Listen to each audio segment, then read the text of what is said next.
Hey everybody, Sam Kavaris in the Nimnik Chevrolet Sports Update.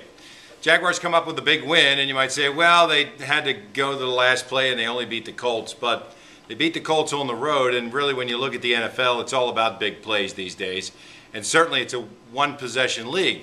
When you get down to the end of the game, when you have the ball, if you score, you usually win, and that's kind of the way the odds makers look at it, and that's obviously the way that the teams are looking at it. Blaine Gabbert, you know, and if you break down the play, Blaine Gabbert really didn't even step in too hard into the pocket there. But he did deliver a strike, and Cecil Shorts ran a nice route and then did a lot after the catch. Made a beautiful catch and then ran between the safeties 80 yards for a touchdown. It gave the Jaguars a 22-17 lead, and their defense figured out a way to finish the game. Now, if they only had to kick a field goal to tie it or to beat them, the Jaguars would have been in trouble. But nonetheless, it took a touchdown, and the Jaguars didn't give it up. So 22-17 is the final as the Jaguars now move to 1-2. I've been pretty impressed with Mike Mularkey and how he has approached the whole thing in terms of finishing and doing things right. And when things aren't going well, it's not time to change things. It's just that time to do things better. And that certainly seems to be the case with the Jaguars. We'll see how they fare against Cincinnati and Chicago, certainly two better teams than Indianapolis. Both of those are 4 o'clock starts, by the way, at home, right before the bye week. And the first one will also feature Fred Taylor being inducted into the pride of the Jaguars.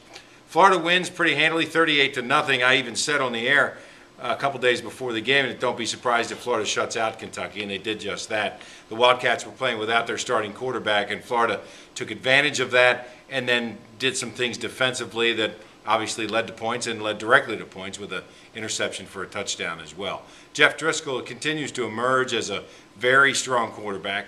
Can still do a lot of things better, as everybody knows, but certainly has become that leader and the guy that the Gators are looking for in terms of taking over that position and really leading them offensively. Meanwhile, Florida State had a significant game at home, well, that they won for the first time in recent memory. If you remember last year, they were all pumped up and Oklahoma just spanked them. Well, this year, Florida State beats Clemson with 35 second-half points. E.J. Manuel has a big statistical night, and we'll see as they develop. They'll go as far as he'll take them. I mean, the senior quarterback has the size and the speed and the arm strength. The only question is, does he have the smarts in those tough situations? And he certainly seemed to have it against Clemson on Saturday night over in Tallahassee. Those two teams, Florida and Florida State, obviously play the Saturday of Thanksgiving weekend to determine what they like to think is the state championship. Miami may have something to say about that. They beat Georgia Tech in overtime.